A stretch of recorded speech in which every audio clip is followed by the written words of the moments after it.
Quero ver um detalhe interessante, para a gente saber como é que foi a classificação da Noruega na primeira fase da Copa do Mundo, né? Para a gente poder observar como é que foi o desempenho. Até daqui a pouquinho também o Zé Duílio entra na roda.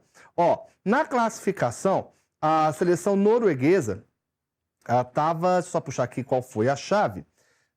Rapidinho, vamos puxar aqui. Estamos ao vivo, são 6 horas e mais 18 minutos. A Noruega está na chave. Deixa eu ver aqui. Tá aqui, ó. Não, eu falo da Holanda, a Noruega. O chave I fez 6 pontos, 2 vitórias, 1 derrota, né, na competição. E se classificou para a próxima fase. Agora, eu não sei, não. Zé Duílio, quero te ouvir. Eu confesso que eu estou com deveras um pouquinho de medo da seleção norueguesa, viu? Rapaz, a declaração do Haaland, né, em relação a... Primeiro foi com a França, que ele respeitava muito, que a França, né, certamente ia vencer o jogo, mas aí poupou todo mundo, né, papai? Aí é fácil, né? Aí ele falou a mesma coisa agora com a seleção brasileira. Vai poupar? Ele vai ficar no banco? Aí beleza, né? Porque realmente é um jogador, né, que vive um momento espetacular. Jovem, 25 anos, né?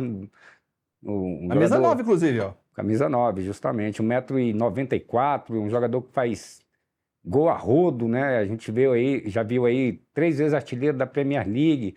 O cara chegou a 60 gols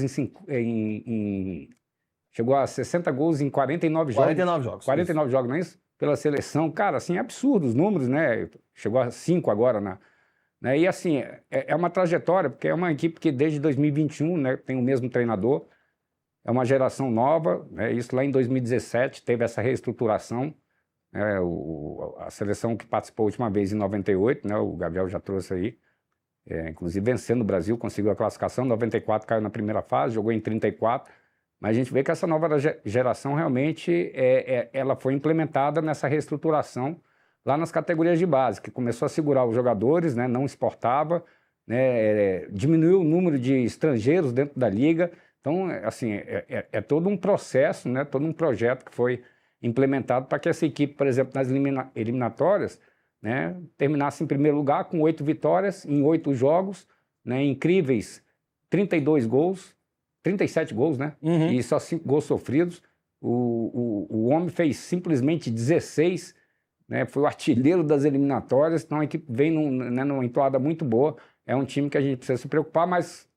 Porém, contudo, todavia, entretanto, a parada é o seguinte, a seleção brasileira passando pela Noruega, aí mesmo, ninguém segura a gente. É verdade. Deixa eu interromper para o nosso querido Gabriel restabelecer o contato. Bota a pilha, Tele, bota a pilha que resolve. Botou a pilha, desculpa interromper teu raciocínio. O que você acha da Noruega, Gabriel? Então, é uma seleção que, em comparação à Costa do Marfim, a Costa do Marfim consegue fazer até um sistema de ferrolho, que a gente fala, né? Melhor que a Noruega. A Noruega, por exemplo, levou 7 gols em Copa do Mundo. Então, não é aquela defesa que... ninguém passa, não é essa a questão. Mas a Noruega tem bons pontos muito importantes. Um primeiro deles, como já foi mencionado, é o Haaland, não tem jeito, uma média de mais de 1 gol por jogo por sua seleção. Inclusive, só curiosidade aleatória, o Haaland detém o recorde de maior salto à distância mundial até crianças de 5 anos de idade, tá? 1,63. Mas só soltando essa curiosidade...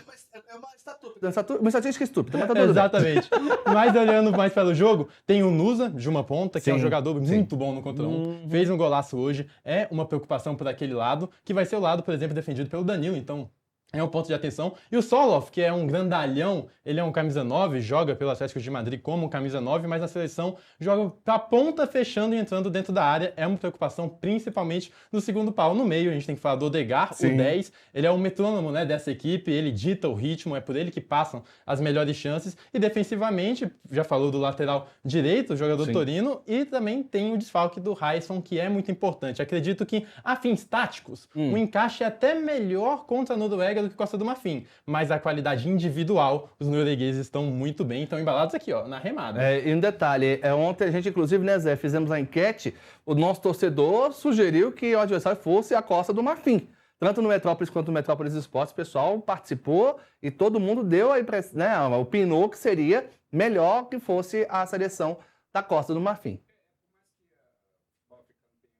Né? A gente sabe que sempre prezou muito pela desorganização tática, né? Sim. Nessa Copa do Mundo a gente viu, né, seleções realmente como o próprio Marrocos, Senegal, né, equipes muito bem equilibradas.